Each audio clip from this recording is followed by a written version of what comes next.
Suite des interviews réalisées au Salon du Livre Jeunesse de Montreuil, cette semaine, c'est Tom qui a rencontré Anne-Lise Heurtier pour parler de son dernier roman chez Casterman. C'est parti! Pour la rentrée littérale est paru Cher Fabuki Katana. Pouvez-vous nous présenter ce titre ? Alors, en quelques mots, ça va être difficile, mais en tout cas, c'est un roman qui emmène le lecteur au Japon et qui présente, qui mêle plusieurs thèmes, des thèmes qu'on va aussi pouvoir retrouver dans nos sociétés à nous, mais aussi des thèmes vraiment très très spécifiques à la société japonaise et très surprenants. Malheureusement, je ne peux pas en parler parce que sinon, je révèle vraiment de quoi il s'agit dans le livre. Amy est une lectrice de manga. En lisez-vous vous-même ? Alors non, pas du tout. Les mangas, c'est vraiment pas le genre de livre que j'aime lire. J'ai essayé quand même plusieurs fois, mais voilà, c'est pas le genre de livre qui me plaît. Et du coup, pour écrire ce livre, comme il y a beaucoup de références au manga, il a vraiment fallu que je me documente, que je me renseigne sur ces livres-là, sur cette culture-là, ce qui était très intéressant d'ailleurs.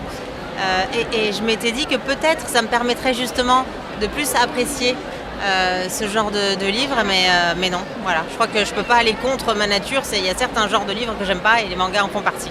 Alors, comment avez-vous fait pour découvrir l'univers des mangas ?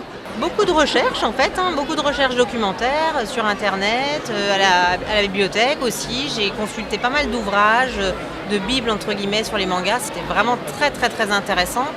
Et surtout, je pensais pas que c'était si c'est pas le mot répandu n'est pas adéquat. C'est plus que ça. Enfin, je veux dire, au Japon, tout le monde lit des mangas et beaucoup de livres très classiques européens sont même adaptés en manga, comme Le Rouge et le Noir ou Le Discours de la méthode. C'est vrai que ce sont des livres qui sont adaptés en manga au Japon. Amy subit du harcèlement dans son établissement scolaire. Cela vous semble-t-il important de parler de ce sujet ? Oui, je pense. Alors moi, ça m'a toujours interpellée, ce sujet-là. Et je pense en ce moment encore plus qu'avant parce que moi, j'ai un enfant qui est au collège. Et c'est vrai qu'en tant que maman, j'ai tout le temps peur que ça aille pas. Alors dès que je le vois un petit peu renfermé, je lui demande, je lui dis mais si tu te fais harceler, tu me le dis. Alors en général, il dit mais arrête maman avec ça. Mais c'est vrai que ça fait vraiment peur. Ça fait vraiment peur parce qu'on a peur de passer à côté en fait et de rien voir.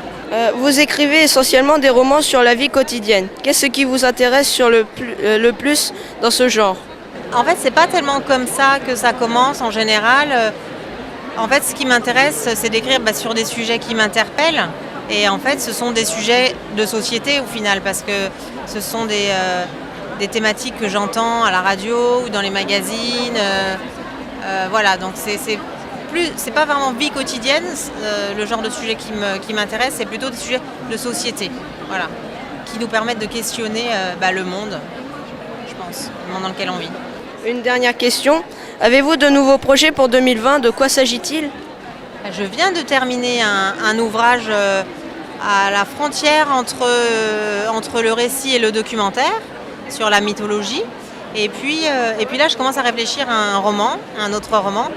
Et alors j'en suis vraiment au stade embryonnaire. Donc, je commence à peine les recherches documentaires, mais ça serait encore une fois dans un autre pays, sur un sujet encore à la fois assez fort et qui m'a beaucoup interpellée en tant que personne. Voilà. Pour l'instant, j'en dis pas trop parce que comme j'ai pas encore de scénario et que c'est vraiment très très très précoce, voilà, on en reste là. J'espère que cela vous a plu. Nous avons été ravis d'interviewer Anne-Lise Heurtier pour la première fois, une autrice dont nous suivons les parutions. Si c'est votre cas, dites-le nous en commentaire. À la semaine prochaine.